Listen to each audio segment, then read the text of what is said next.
Allah, so let me stray. Please guide my way onto the path of my deen. Allah, subhanahu wa ta'ala. Allah, I'm calling your name.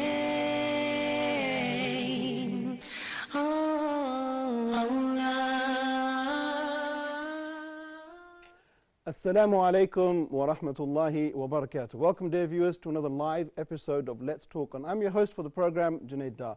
Dear viewers, I'd like to begin by thanking Allah subhanahu wa ta'ala for giving us this glorious opportunity once again to come together and to talk about His beautiful deen. At the same time, I'd also like to thank Allah subhanahu wa ta'ala for giving us the opportunity to make mention of the blessed Prophet Muhammad sallallahu alayhi wa sallam. Dear viewers, as you have seen across our Facebook pages, the discussion today is a very hot topic, and it is that of freedom of speech. Islam and freedom of speech have become the hot discussion of our times today. What is considered to be acceptable, what is considered to be transgressing the boundaries, inciting hatred, bordering on intolerance is the discussion. It's the new battleground between Islam and the West. Some people may make accusations saying that Islam is backwards, it does not allow people to develop, it does not allow the development ideas because it restricts one's speech, it restricts one's abilities to progress. But at the same time, others will argue and say, no, Islam is controlled. It looks after the affairs of society at large. It is not interested in individual privileges, rather it is interested in collective privileges, making the society God-conscious, successful and progressive. So that's our discussion today. We want to have a look at Islam and freedom of speech and what it really means. Let us begin by introducing our guests, and then we'll go into our questions one by one. But I'd also like to remind you before we bring the guests into the picture that our phone lines are open, so please do pick up your phones and do engage with us on this very sensitive discussion. There are two numbers running across your screens. You can see them there.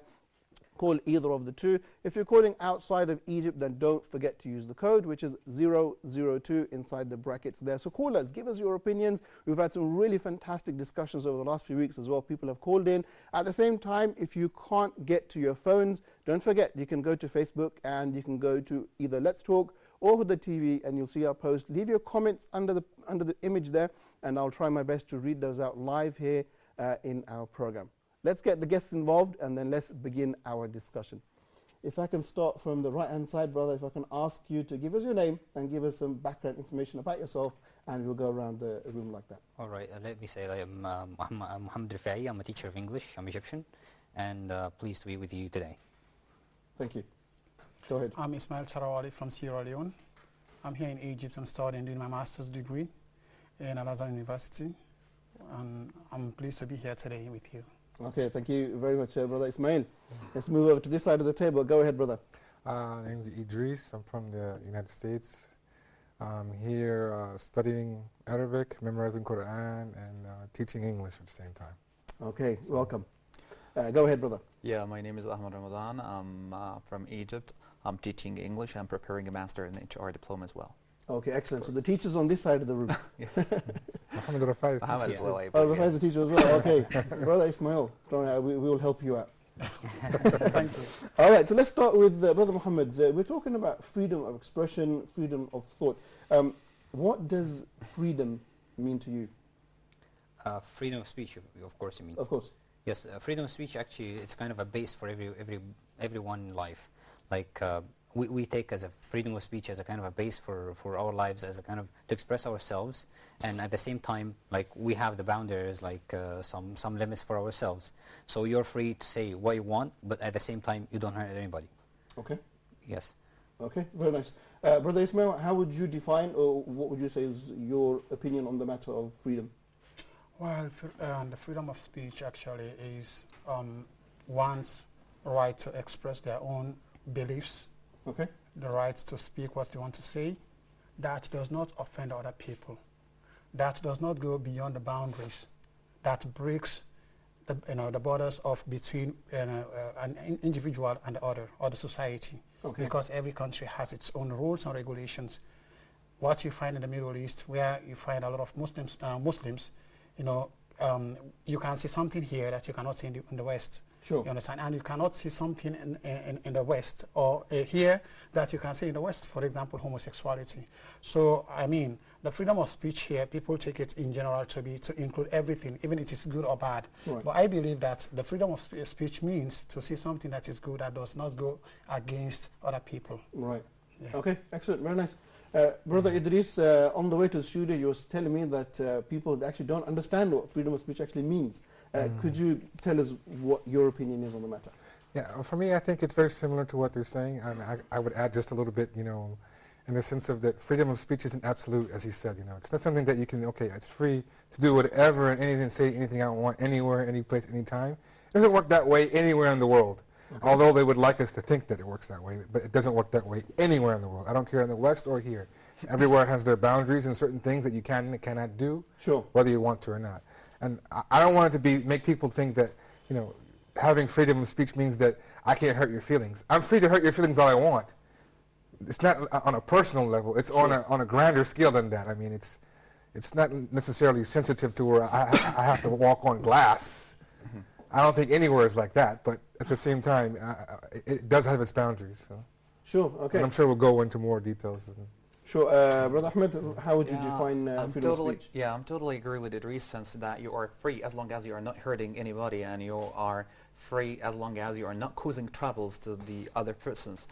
I can accept like the constructive criticism as long as it's very nice and you have like your personal distance and my personal distance as well. I can accept as long as you are not exaggerating. This is the freedom. You can express about your inner thoughts, you can express about your thoughts, your way of talking, but in a very nice and decent way. This is the freedom. As long as you are not causing troubles to me, you are okay. Okay. That's what I can think when it comes to the freedom, when it comes to speech. Okay, excellent. Thank you very much. Let's come back here. Brother Muhammad, my next question is a very short but concise question, and it's about your opinion. Do you think that Islam consists of freedom of speech? Of course. Let me say that when Islam had came into the light of the world to enlighten the whole world from the beginning, and it has set some principles and some things that people are going to stick to. One of the things is going to be like freedom of speech, but with things to take in consideration. Like I agree with Brother Idris concerning the point of like maybe you're being tough with somebody, but actually at the same point you don't say like a swear word or an offensive word. Okay. This was a kind of a bottom line for Islam to say like ما يلفظ من قول إلا لديه رقيب عتيد. This is something that you have to put in consideration. Like maybe you want to be free to say what you want, but at the same time you don't make mistakes. You don't do like say something wrong. Okay. Yes. Sure. All right, Brother Ismail. So was that was a yes? Was it? Yeah. Sure. Okay. Brother Ismail, what's your opinion? Does Islam have freedom of speech? Yes or no? And you can justify your answer. Yes, it does. I mean, more than 1,000 years ago, Islam was revealed in Mecca, and we've seen in the Quran, when you read, you can find the information, Islam expressed about the freedom of speech.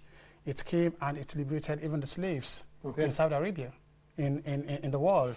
So, when people talk about the freedom of speech here, I mean, they make some mistakes. The concepts they try to use about the freedom of speech is very wrong. Islam is not against the freedom of speech. Islam is against people trying to make trouble, like my brother said there, in the society. Okay. Nobody actually can prevent someone from speaking what as long as even if we say something that is legal, you have to have the evidence. For example, if you say this man is not right, he's doing this, he's corrupt, you have to provide the evidence. This is just in the basic, So when people talk about the freedom of speech, Islam does have the freedom of speech. Okay. And of course, even Islam says there is no oppression, or there is no way you can force someone to do something, because Islam has been revealed and the message has been put across the world. Sure. So which means even this is about people forcing people to Islam. Islam does not accept any way to force people to believe in the faith. Even in Medina, when the Prophet came to Medina, he found a lot of Jews. They were there. He told them, you have the right to accept Islam or you don't accept Islam. If we are going to defend you from the enemies, you pay the tax. Khalas, we don't have to force you. There was no, nothing about forcing people, but the people are now understanding Islam differently, not because of, the Sharia law, it's because they don't want Islam. That's it. Okay, sure. All right, very nice. So two perspectives, two yeses, I'm assuming, Yeah. two different angles. Brother Idris, what do you say? Islam promotes freedom of speech or not? Yeah, I would say yes also. It does promote freedom of speech within its own parameters.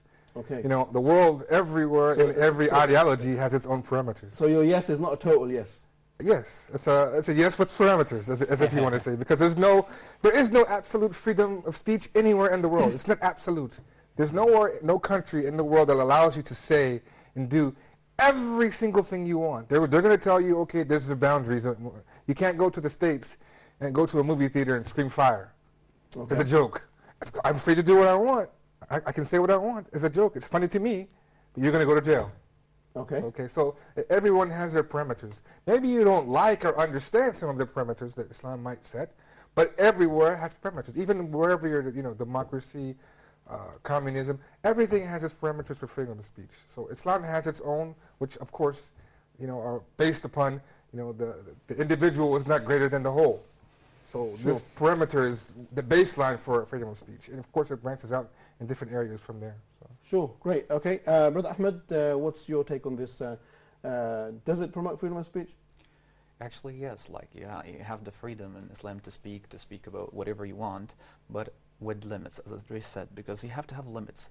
Not to go in the bad side, not to go in very dangerous words or something that will gonna cause a problem maybe afterwards. But freedom, yes, in Islam you can speak, you can have all the freedom, even in deen, la ikrah fi deen. So no one can push you to be Muslim. No one can push you to be mu'min. It's have to come from your heart. As long as this religion dealing with mentality, with the mental ability and heart at the same time, I believe it gives us all the freedom to speak about anything, but with limits, to avoid being in a problem. Okay, fantastic. I'm going to bring up some controversial issues now. I want to start with you, Brother Ismail. Okay, so you gave the answer, yes, that Islam promotes freedom of speech. Yes. And I'm going to put myself on the other side. Some will say that if you look at European history, when they were under the control of the church, people never developed, people never prospered.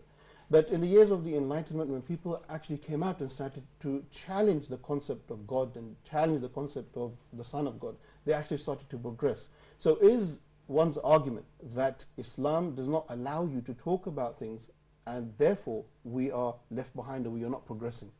No, I don't believe that's a right statement, because Islam, during the beginning of Islam, actually there was prosperity in the Middle East, even more than the West. Okay, if you think about mathematics, you think about physics, all those philosophers actually come from the Arab world.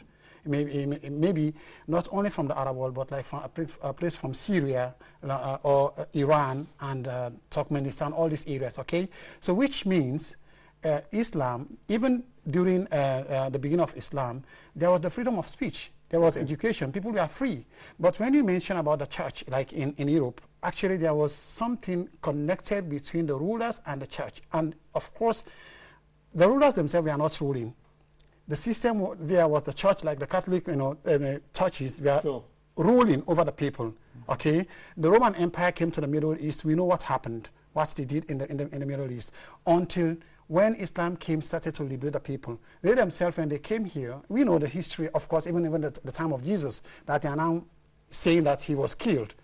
What was the reason? It's because of, it was the Roman Empire that was inspiring, doing all these things, So there was no freedom of speech from their side. But the side of Islam, like I said, if there was no freedom of speech and there was a kind of fear between the Muslims or being afraid of the other side of the world, the Prophet wouldn't have allowed his own followers to go to Ethiopia. Interesting. They went there. Okay. There was no Islam there, but he sent them there. He knows very well that they can be recepted, they can be accepted, they can be given the hospitality that they needed.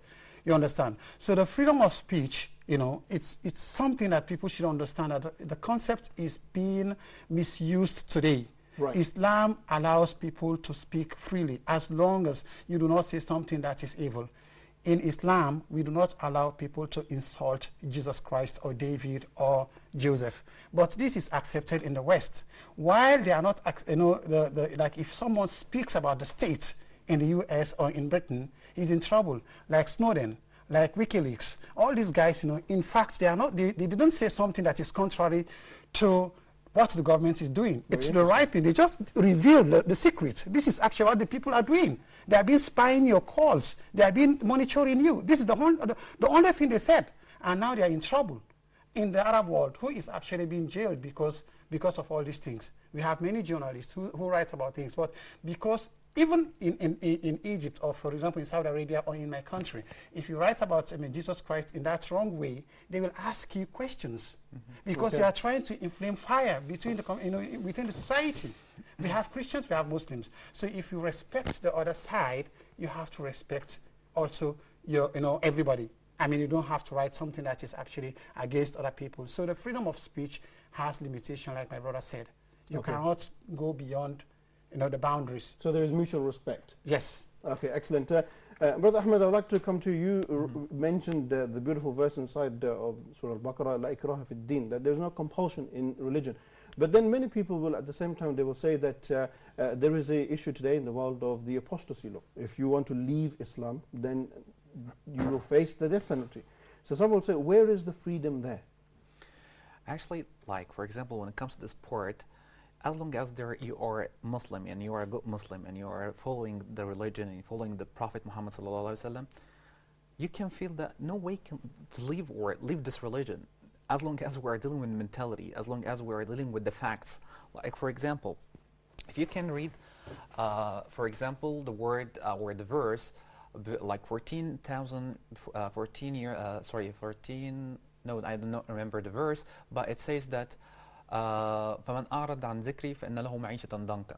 Nice. Whenever you leave Allah, whenever you leave the Holy Quran, you can get it in a very bad mood. Why? Because this is the right way, this is the righteous way. كَأَنَّمَا يَصَّعَّدُ فِي السَّمَاءِ. And Prophet Muhammad said that from 1400 years before. Like, for example, whenever you're going up in the sky, you are going to lose like the ability to breathe. So in that case, it's going to be causing a lot of problems. This religion comes with the facts. Why should I leave it? If you have the good mentality, if you have the way of thinking, a logical way of thinking, you can get and be having all the things just to be able to prove this is the right way. I believe this is the freedom. I believe if you would like me to communicate with anyone, even disbelievers, if you can prove something against Islam, okay, so you're right. No one can prove something against Islam. Sure, okay. Brother Muhammad, if I could come to you now.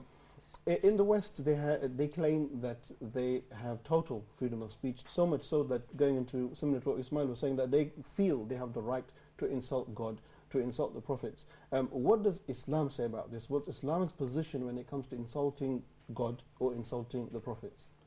Actually, as a matter of fact, like as Islam, as we all in Islam know all about Islam, like Islam has got like some basics for all Muslims, that we don't come close to the prophets. All prophets, we respect all prophets, all messengers, and like we don't speak badly about these things. Like we show respect.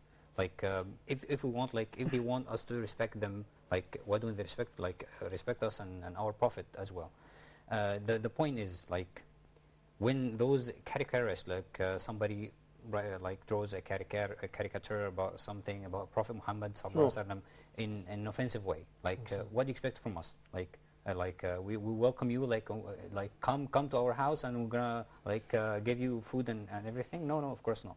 Like somebody offend our prophet, you're away out of line, and we have to like defend our prophet in a good way and in the right way. Like we respect all prophets, and we're not gonna like say that Jesus is blah blah blah and the same thing. But we have to know like our religion and the good seerah. And somebody if somebody like talks in a bad way about Prophet Muhammad, like he got married to like many women or something like that, but we're ready to defend. Like we know what we're gonna say. Very nice. Like it's not only about drawing or saying things, but we know the seerah well to defend well. You know, and Islam, of course, like respect all prophets. Like we believe in all prophets. We believe in all books. We Excellent. believe that there is only one God. And I think, Brother Muhammad, just to add to that, our history, Islamic history, will show that Islam has never insulted any faith or any prophet, even if it's not a prophet from within our books. It's never insulted anybody. Yeah, never ever. Yeah. Let me just say something. Sure, go ahead. Even Allah subhanahu wa ta'ala, when He said that, اذهب إلى فرعون إنه طغى وقولوا له قولا لينا. So what does it mean? Very Even nice. if Allah subhanahu wa ta'ala, when He talks or speaks to a person, is this believer, speak in a nice way? Why? This is the respect, one of the main factors in Islam. Very So nice. we have to respect all the religions. We have to respect all the mentalities as well. Okay. So that's what, even the respect, one of the main factors in Islam. Excellent.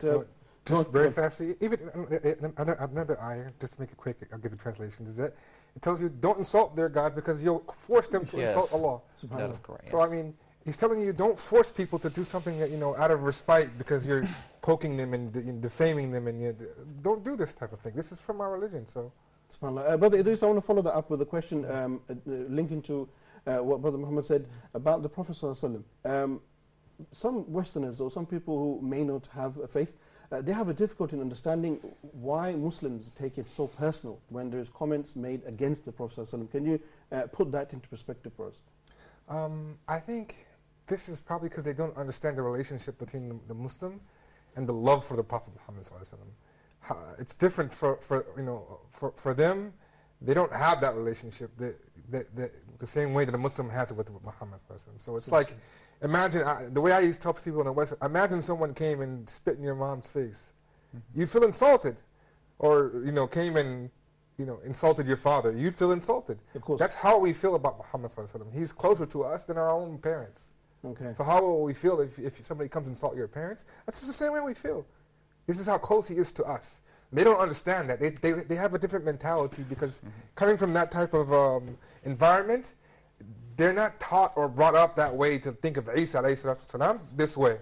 Jesus. They're not really, they don't have the same connection. They love him and they try to honor him, although a lot of them don't, but they try to in their own way, but they don't have that same thinking, that same mentality as the level of love as the average Muslim does for Muhammad ﷺ. Okay. I just wanted to add a few more things about what you said about, like, a lot of people don't understand the apostasy law. And I always tell them, in most countries, especially in the West, you have a law for treason. Sure. What happens if you do treason against your country? What do they do to you? Sure. There's one or two things. You're either going to get the death penalty, or you're going to be in prison for the rest of your natural life.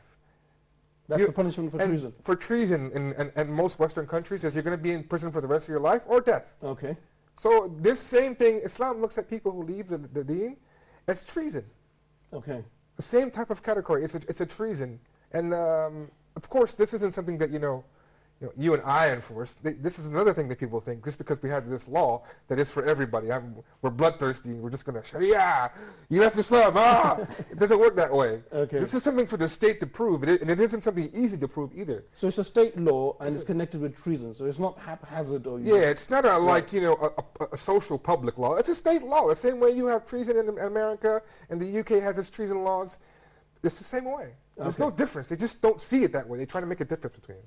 Okay, excellent. Thank you very much, Brother Idris, for that clarification.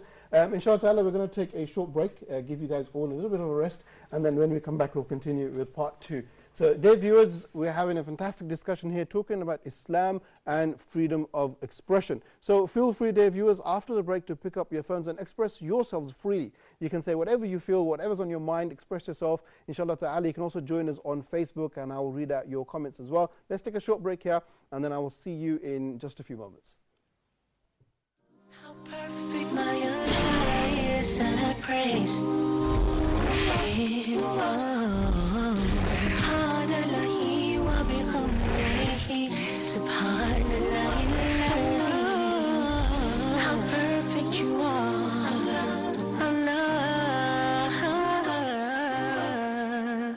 Subhanahu wa ta'ala. Go ahead, Ya Shu'aib. Recite from ayah number 16 to 26. Yeah, okay. أعوذ بالله من الشيطان الرجيم ولقد خلقنا الإنسان ونعلم ما توسوس به نفسه ونحن أقرب إليه من حبل الوريد تلقى المتلقيان عن اليمين وعن الشمال قعيد ما يلفظ من قول إلا لديه رقيب عتيد جاءت سكرة الموت بالحق ذلك ما كنت منه تحيد ونفخ في الصور ذلك يوم الوعيد وجاءت كل نفس معها سائق وشهيد لقد كنت في غفلة من هذا فكشفنا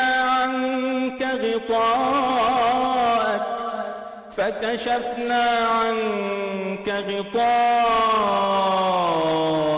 فبصرك اليوم حديد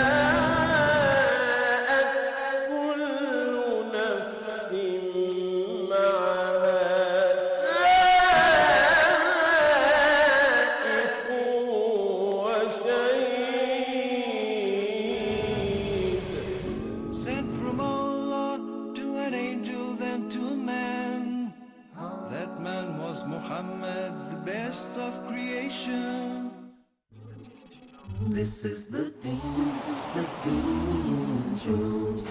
This is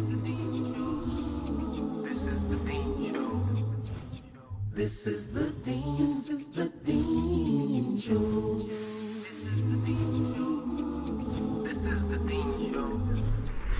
This is the Deen Show. So from that, I've really come to understand that to be a Muslim, to be someone who says they've surrendered and submitted to the will of God, is to be in harmony with everything around you and to be a benefit to everything.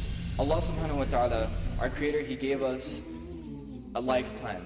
He told us what to do. He gave us, goals and what He expects from us. It has roots in Islam because the first man who was created, Adam, he was neither a Jew or a Christian, but he submitted himself to God. Abraham, he didn't submit to anyone in creation. He didn't even hear in any of these religions. But when he was told to do what? Submit to the will of God, that's Islam. Attached to his preconceived notions. Yes. And if he looks with an objective eye and an open heart, he'll see it. Unless Allah for some reason has something over his eyes because of something that we don't know is in his heart. You had from 1980 to 2005, you had the FBI data report showing that now from all these years that only 6% had any links to Islam. 94% were people who had nothing to do with Islam. This is the Deen Show. This is the Deen Show. Allah Subhanahu wa Ta'ala. Assalamu alaikum wa rahmatullahi wa barakatuh. Welcome back, dear viewers, after a very short break here, joining us live on our fantastic program, Let's Talk. In our first part of the program, we looked at the concept of freedom of expression, freedom of speech, and we looked at Islam's interpretation, or Islam's version as well, of what that means. Let's continue with our discussion. Let's turn to Brother Muhammad, and let's ask, is there such a thing as total freedom of speech? Anybody can say anything they want, whenever they want, to whoever they want.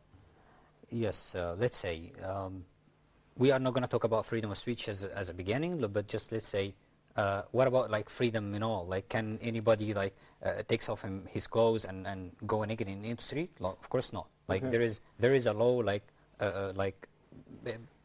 organize people's lives and things are going like in a smooth way and in an organized way. Like, a law goes on everybody, like a freedom of speech, a freedom of dressing or something. You have a dress code or like something like that.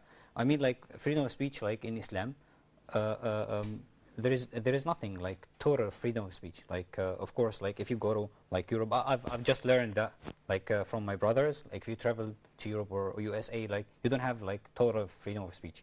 Like I remind myself, like, as a Muslim, when I write something on Facebook or anything, I always remind myself, like, I'm not an angel, of course. Like, I just make mistakes, and I sometimes I slip. Like, I've got slips of tongues, but I always remind myself, like, to stick to the rules of Islam, not to hurt, not to offend somebody, not to be away or out of line, and to talk about gods and prophets. Specifically, I've got like Christian friends, like.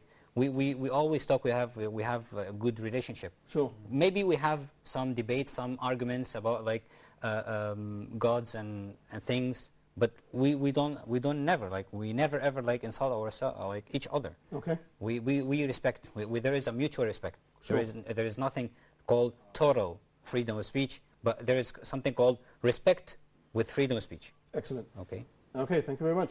Brother Ismail, what's your perspective on the same question? Is there a concept as total freedom of speech? No, I don't believe so. Okay. There is not. Because, you know, the only thing that people don't understand is because they don't give the detailed explanation that you have the freedom of speech, but do not, you know, offend someone. Okay. I think this is actually what is missing, you know, because when they say the freedom of speech, they feel like I can just say anything. I can just go, I start to draw a prophet in that bad manner. But also what I want people to understand is that the West have been doing all these things, whether in France, sure. whether in Denmark, to try to create problems in the Muslim societies.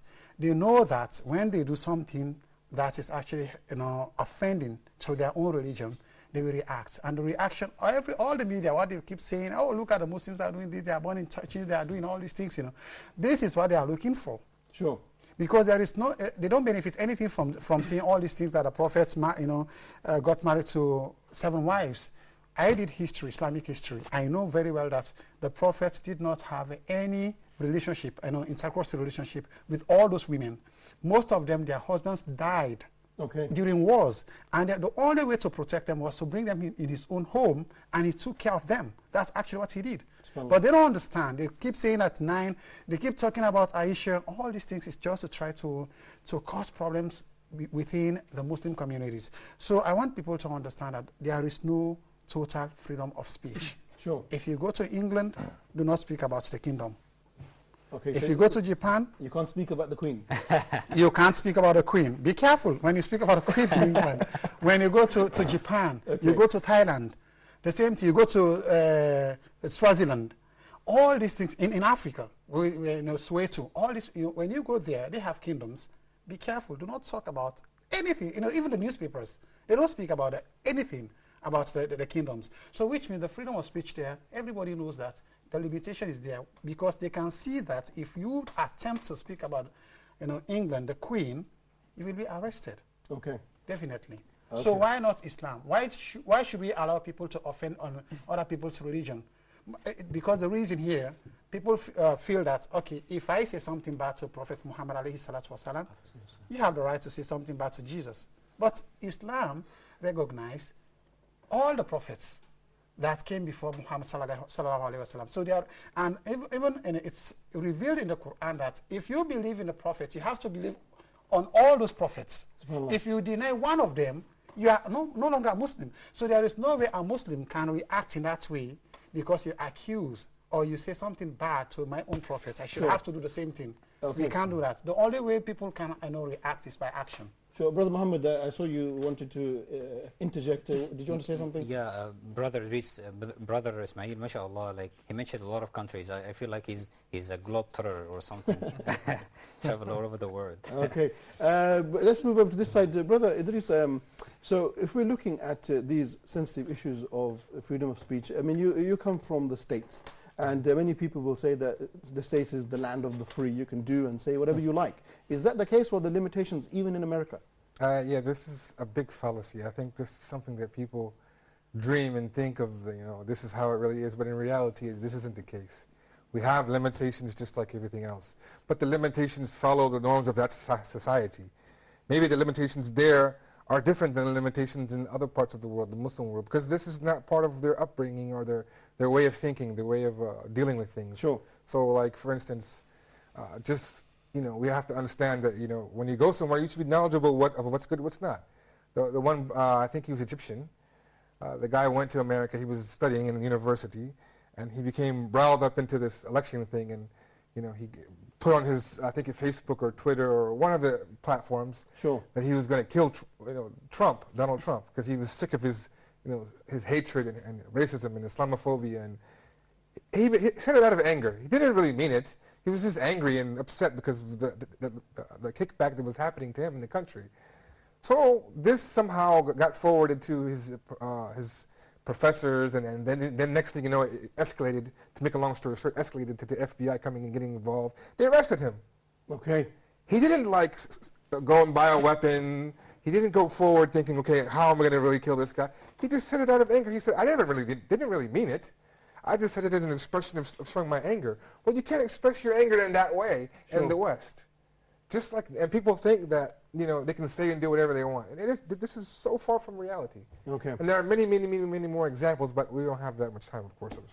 Sure, excellent. Thank you very much. Brother Ahmed, I want to talk to you now, looking at Islam's perspective on freedom of thought. And some would say that Islam's interpretation of freedom of expression is geared towards the benefit of society, not looking at personal benefits, but looking at the collective benefit. I mean, what's the advantage of that approach? I believe, for example, if you came to the reality, as long as if you would like to get the society to be in the best place, you are looking for all, not for just only individual. So Islam, of course, would like to say ummah, we, not I. Sure. So big difference between saying we and I. We would like to be in the best. خير أمة أخرجت للناس. The best ummah forever came for the world, or came to the world. But I would like to tell you something when it comes to the freedom of speech. When it comes to the WhatsApp as a program for chatting or something, you can see this end-to-end encrypted. Like, for example, you cannot, because it has a lot of problem between the CIA or the Agency of Intelligence, I don't know actually, for the United States. It wanted just to know each and every single chat history between the whole world. Just to be able to spy about that. That's why it was a kind of problems between the CIA and WhatsApp. That's why you can find just end-to-end encrypted, which means that no one can leave you to do whatever you want. You have to have limitation. Sure. That's why, as long as you are free and respect my personal distance and my point of view, you're free. Okay, excellent. All right. Brother Muhammad, I want to look at some Islamic principles in relation to freedom of expression. We had a look at one which is looking at the benefit for society at large. But a teaching of the Prophet Muhammad, peace and blessings be upon him, comes to my mind when you talk about freedom of expression, where the Prophet ﷺ, he said, say something good or remain silent. How can we connect that with freedom of expression? Of course, what Prophet Muhammad ﷺ said actually is something appeals to everybody. Like every Muslim has to go with this model. Actually, everything Prophet Muhammad said is something really, really precious. We have nothing else to stick to hold in our lives. As he said, I left you the Quran and the Sunnah. We hold to them like tooth and nail. I mean, concerning this part, I feel as a kind of a person, when I talk to somebody, I always try to say good things, or to be at least as a kind of a nice person.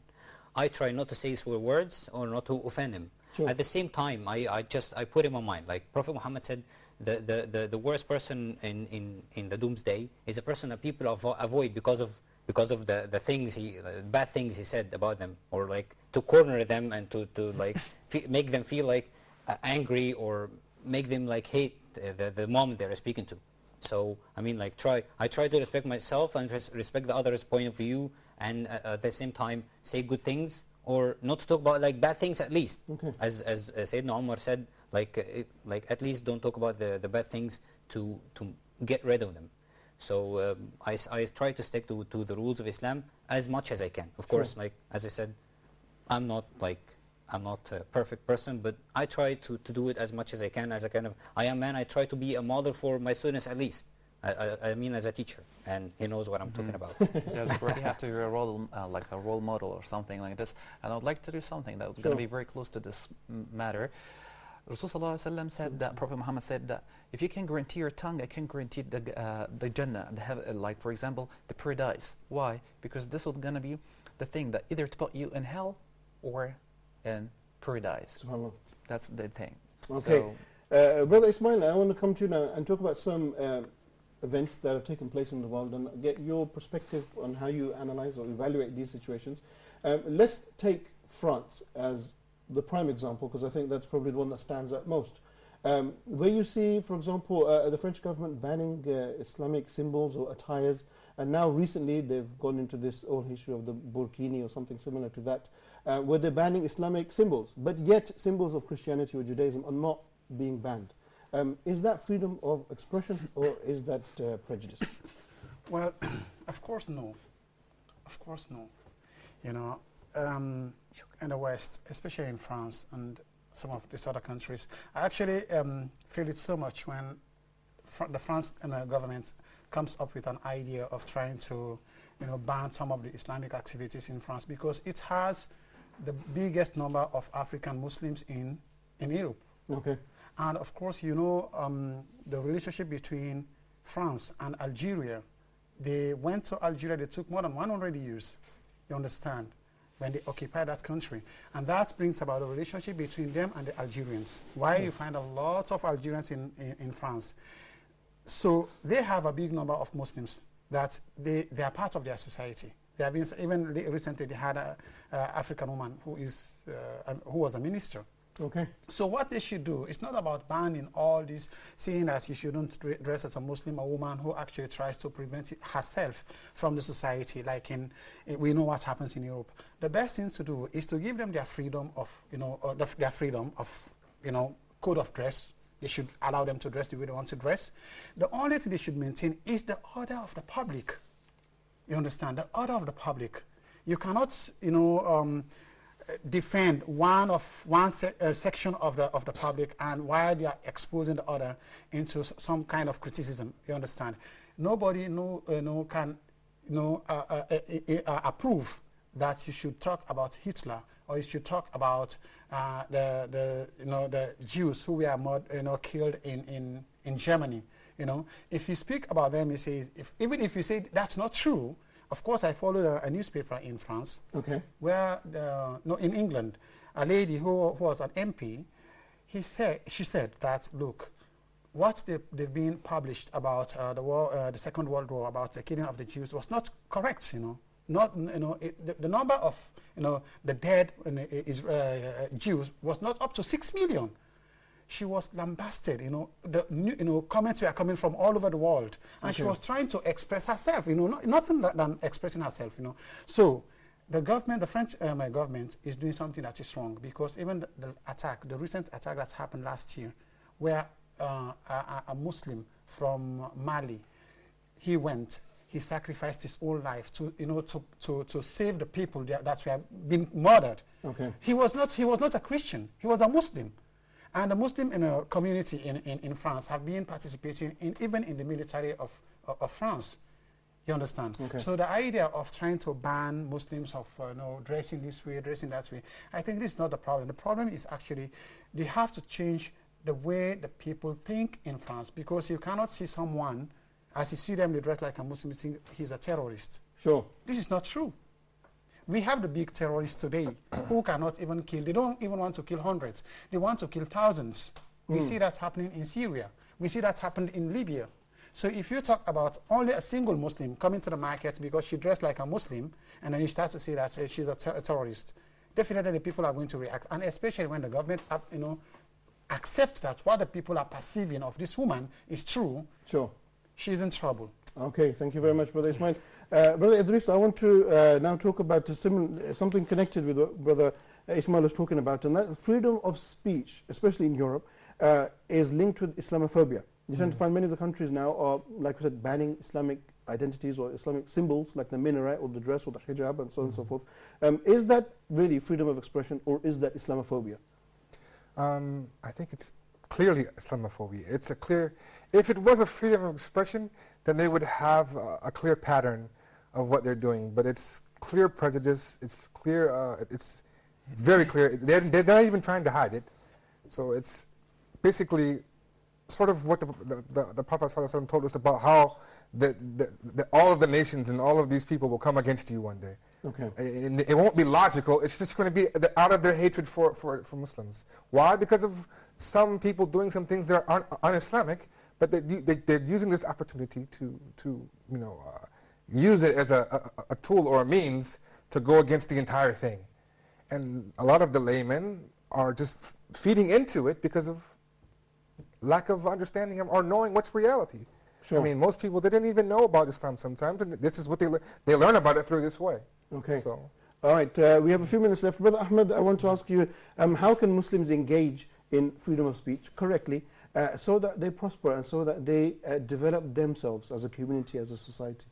Applying all the rules and what we have got from Prophet Muhammad ﷺ and all the instructions from the Holy Quran, and a good way of communication, and also enhance the way of dealing with the humans, show our religion and instructions, show the way of dealing to the other nationalities, not because this is like this flavor or this is Christian or Jewish. No, I'll not treat Rasulullah ﷺ, Prophet Muhammad ﷺ. We're dealing with all all aspects of all the people. So we have to show, we have to engage with them. Okay. Maybe someone will gonna say, announce his Islam or her Islam. Maybe. Inshallah. Brother Muhammad, I can ask you as well, as a teacher, teaching people skills and teaching people languages, what would you say to people, how they can use freedom of speech so that they develop themselves as well? Yes, actually, the thing starts from school when we start having some classes for discussions and to teach the guys how to interact, how to express themselves in a good way. Actually, when we have like a kind of a conversation like this one, I benefit from my brothers, I benefit from you. I listen to every word, I put it in my mind, I feel, I like to think about this way of talking, like I try to teach myself at least, and then put that into like so action. You encourage your students to have discussions and debates and presentations, and we are about to do that like this year, inshallah. Excellent. But actually, it's just the matter of time. But the the things I just working on is to put people into like listen to each other, listen to the way we talk, the way we discuss things together. Okay, excellent. Thank you. Ismail, very quickly, how can we use freedom of speech to better ourselves as well? Well, actually, we should always be the symbol of good people. I mean, we should always try to see something that is good. Good. We shouldn't offend other people. Sure. Like Dr. Zakir Naik said, if you don't know about Islam, do not speak about Islam. Okay. For those who don't know about Islam, don't offend Muslims, so that there will be no problem, because Muslims never offend other people's prophets. So this is actually what I have as the message to the audience. Excellent, very nice. And Idris, you get the last word. You mentioned something very nice during the break about the Enlightenment and Muslims also going through an Enlightenment period. Very briefly, how can we benefit from freedom of speech, and also just give us some insight into our Enlightenment? Just briefly, the way to benefit from freedom of speech is to follow Rasulullah the way he did it. He had examples of when he was oppressed, when he had power, when he was trying to do this, trying to do that. His examples will show you how to act. There's a time to be tolerant. There's a time not to be tolerant. If we were to delve into the seerah and understand these things and how to implement them for yourself, you can't implement, for what the government's different. But for yourself, you'll improve your relations with a lot of people, and you'll garner their respect. And the thing I mentioned about the Enlightenment was that some of the world's benefits from the Muslims' enlightenment, from our freedom of speech, from the things when we were studying, from the scientists. So many inventions that we have today and we deal with and have luxuries of life came from the Muslim freedom of speech in our enlightenment period. When Europe was going through the Dark Ages, the Muslims were soaring and exploring and coming up with so many wonderful things. They were so clean and so much surgery, and they were doing everything we benefited from. They're not giving them credit to where it came from. Credit is being dismantled and not talked about as if it came from the West, but really it didn't come from the West. Okay. So freedom of speech, we did gain a lot from it. The world gained a lot from the Muslims' freedom of speech. Okay, excellent. Thank you very much, Brother Idris. I'd like to thank all of you for coming to the program, Brother Muhammad. Thank you very much.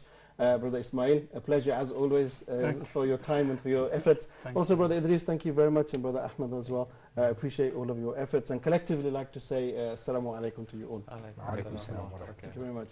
Dear viewers, we've come to the end of our program today on Let's Talk. What a fantastic discussion talking about Islam and the freedom of speech, or the freedom of expression. Now, as our guests have said very correctly, there is no such thing as total freedom of speech. Rather, it's about respect. Rather, it's about tolerance. Rather, it's about understanding your neighbor and not offending your neighbor, and your neighbor not offending you, so that you can work in harmony, be he Muslim or be he non-Muslim, but working collectively and working in a harmonious environment. And at the same time, dear Muslim audience, a very strong message out to you all. Number one, we should engage in freedom of speech. And just like the brothers, the guests said, that we should get engaged in what? In science, in thinking, in languages, in inventions. We should start to express ourselves with these new ideas, with these new skills. And inshallah ta'ala, like that, we can benefit and we can better our ummah, our society, and improve. I'd like to thank all of you for tuning in today on our program, and I will see you hopefully next week at the same time, at the same place. Until then, Assalamu alaikum wa rahmatullahi wa barakatuh. My Allah is, and I praise Him. Subhanallah wa bihamdihi. Subhanallah, how perfect you are, Allah.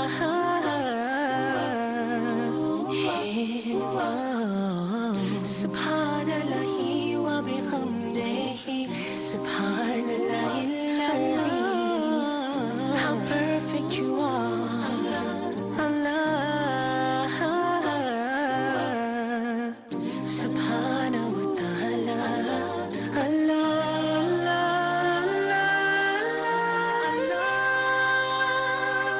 Subhanahu wa ta'ala, Allah, I'm calling your name, Allah.